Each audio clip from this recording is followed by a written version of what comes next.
Friday morning began with a Ukrainian drone attacking an oil depot in Proletask, Rostov Oblast, again. The long-suffering depot has been burning for 6 days now, and there is no point in putting it out. In Rostov Oblast itself, owners of oil depots and refineries have begun selling off their explosive facilities en masse after the fire in Proletask. Several oil depots and refineries are up for sale in different areas. In Crimea, local authorities are calling for an end to panic. There is little gasoline, get in line, sons of bitches. The Ukrainian armed forces are attacking bases and airfields quite effectively, depriving the Russians of fuel and ammunition. The aggressor must move on strong donkeys like Akhmet and save ammunition. This is invigorating and disturbing. Fear and anxiety, according to FOM, have gripped Russians this week. The war occupied the minds of 59% of the surveyed deep-sea dwellers, with 44% concerned about the events in Kursk Oblast. And in a number of regions close to the front, the level of anxiety has gone off the scale, especially when Putin began to lie that the Ukrainian armed forces were supposedly going to strike the Kursk nuclear power plant. Putin himself has been absent from meetings this week and has been hanging around the cave, but it could not have been Putin at all, but a group of FSO doubles. In addition, Peskov is chronically absent from the bald man, and it is unlikely that the mustachioed man could have gone on vacation at such a hot time.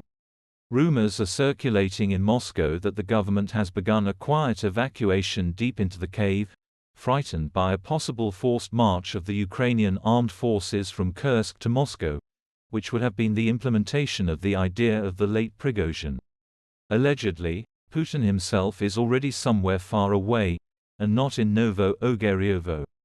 They also whisper that the plastic surgery clinic at the 9th Directorate has either already accepted, or is preparing to accept, several VIP clients. It is possible that the system will try to repeat the Nazi scheme to remove the top brass from responsibility. FSB generals are fighting under the carpet for Bortnikov's legacy and the right to saddle the remains of the system. All this is happening under a veil of secrecy, so as not to attract the attention of the average person. Premier of the State Council of the People's Republic of China Li Qiang, who arrived in Moscow this week, brought Mishustin a plan on how to wind up the adventure without systemic and territorial losses.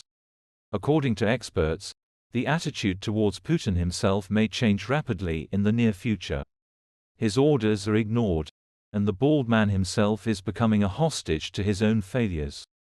Even Medvedev is not in such a desperate situation, and expects to play out the role of a white-hot man to the end, appearing before the Hague Tribunal in a straitjacket.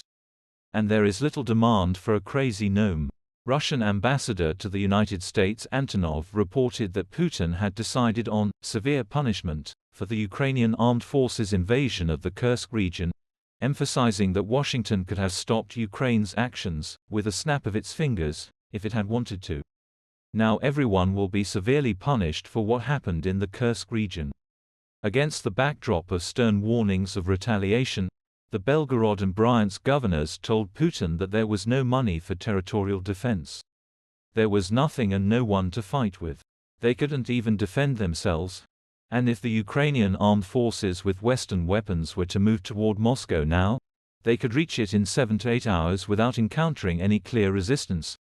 Putin had fried his army in endless bloody assaults in advance. The illusion of Moscow's prosperity could collapse in an instant, like a brilliant decoration on the stage of a provincial theater. Maintaining this illusion is now the most important thing for the system. That is why internet jammers are increasingly being turned on and false agendas and news hooks are being hung up. White noise and the imitation of everyday life drape events that should remain in the shadows until the system decides what to do next. On the international stage, Modi has stepped up his activity, visiting Poland and heading to Ukraine. The diplomatic momentum to end the war is gaining momentum. The US is ready to provide Ukraine with its veteran pilots, who will be happy to get back into action and help punish the evil empire. Biden is open to negotiations on providing long-range missiles that can fly to Moscow from F-16s. In addition to intentions, The Biden administration will soon send Ukraine a new military aid package worth $125 million. It will include HIMARS ammunition, anti-tank missiles, counter-drone systems and artillery shells.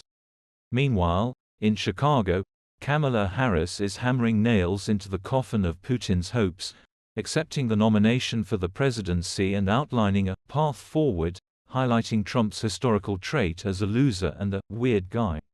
They say, let him continue to rage behind the bulletproof glass of history. Harris also reiterated her support for Ukraine. The Pentagon has finally closed the topic of Ukraine using American weapons on the territory of the aggressor.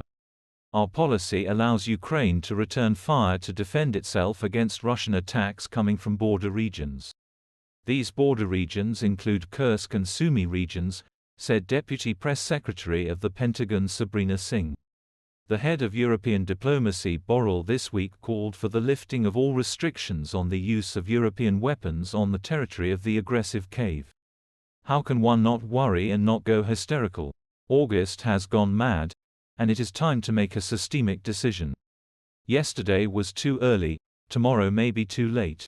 The crisis is developing, crawling onto the system instead of little swans like a big fluffy Arctic fox.